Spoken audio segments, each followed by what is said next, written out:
So I made a video talking about how we as a football community kind of suck at evaluating wide receivers, and people who look into it tend to kind of screw things up because if you look at the numbers, statistically, you're more likely to get a Pro Bowl level receiver in the second round than in the first round, and you're equally likely to get one in the third round than in the first round. So clearly, there's some issues, and I started thinking, okay, what are some potential things we could be missing? And one of the things that just, jumped out at me as an obvious potential thing we could be missing would be, 40 time. This is something that often gets talked about is the 40-yard dash. But the question really is, how important is the 40-yard dash? And are we overvaluing it? Are we undervaluing it? I just thought it was interesting because it's something that gets talked about so much when it comes to wide receivers, but we don't really have any evidence to show if it's, true or not. So I decided that I'll just try and create some data on my own and figure out if this is something we should be paying more attention to or less attention to.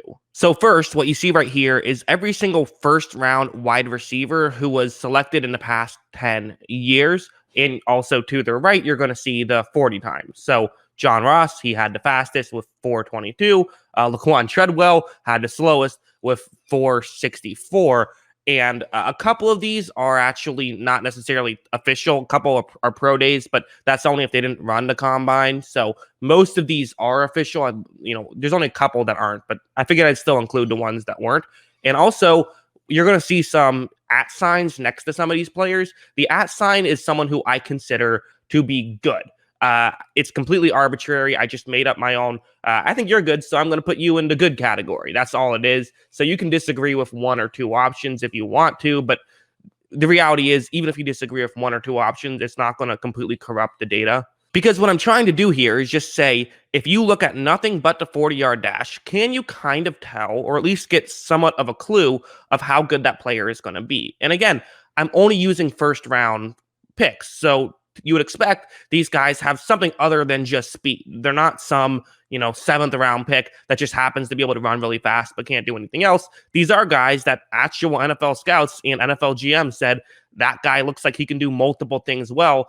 We want him on our team. So using that, I now looked at the data and said, okay, so if you run a certain speed, how likely does that make you to be good in the NFL? And this data is really interesting. I mean, you look at what's going on right here. So all the way to the left, that's how fast you ran a 40. So if you ran it at 4.39 or faster, then that's the top category.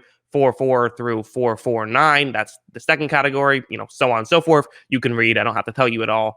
And then you look to the right, the one all the way to the right, that's basically how many players there were that fit into that category.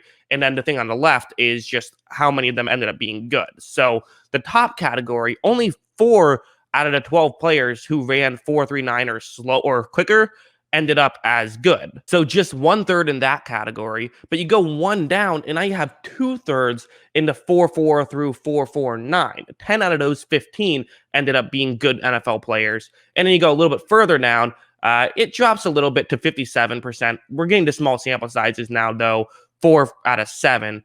And then 4.6 plus, that means that none of those guys ended up being good. It was Kelvin Benjamin, Kendall Wright, and Laquan Treadwell who ended up busting there. And to me, what I find interesting is that there does seem to be some correlation. Like the faster you are, the better you end up being up until the very fastest category where it completely flips on its head. And to me, this was actually what I expected going in, which might sound surprising because I think on its face value, some people might be saying, well, wouldn't you expect it to be some correlation all the way through? So either, it continues to be better the faster you are, or it continues to be worse or something. But the reason why this makes sense to me is because if you're really fast, you're going to be more likely to be selected in the first round just because of a 40 time, and people are probably overvaluing that. So I do think that if someone runs a 4.35 and everyone's freaking out about it, they might actually get drafted in the first round and ahead of someone who runs a 4.40, even though the 4.40 player is actually much better, which is what I just find very interesting because at that point, does it really make it that much of a difference? And especially not if it's someone else who's a better player, but you could end up getting in the first round more, even though you're not as good of a player. So I think that's what that is. But you also see that clearly 40 time does matter to some degree. I mean, let's just be honest. It's not exactly a hot take to say faster wide receivers tend to be better. Of course, that matters. And if you run a slower time, if you run 4.6 or higher, you're probably not going to end up being a good player because, or at least, depending on your position, obviously, in your role, but you're much less likely to be a good wide receiver the worse you are at your 40 time. I want to show the list one more time just so you can get another look at it. If you look at Julio Jones, he ran a 4.39. And again, it's in order. So the best is at the top left, the worst is at the bottom right. And it goes left column all the way down, then right column all the way down. Julio Jones at 4.39. I want to bring him up because that's the highest that you could get with still being in that top category. And he's clearly the best player in that top category. I mean, let's be honest, he might be the best player in this entire list, but in fact, he probably is. But you look at everyone else in that category, there's not really a lot of great players. There's some good ones, guys who I consider good.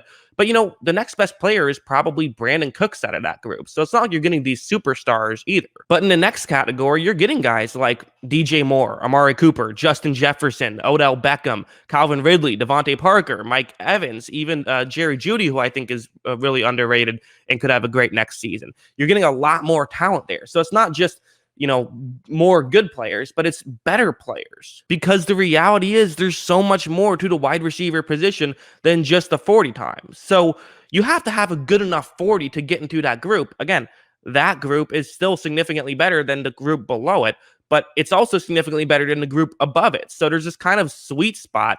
And basically, I guess my main point is that if someone runs a 4.32, and they're a great receiver and can run routes and can zigzag and, can move their hips very well, can go up and make a catch, go ahead and draft them. And in fact, don't be afraid to draft a player like late in like the 5th round or something just because of their 40 time, because that actually might make sense because speed does matter. And clearly this data shows it.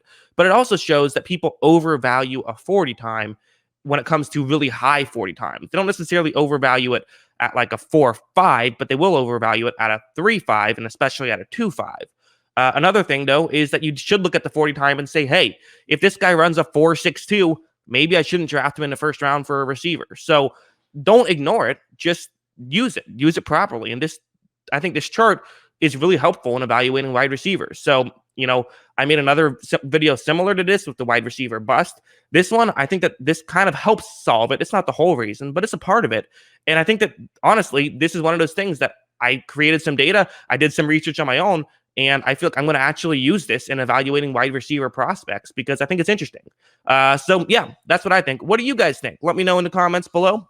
Always love hearing from you. And, of course, as always, thanks for watching.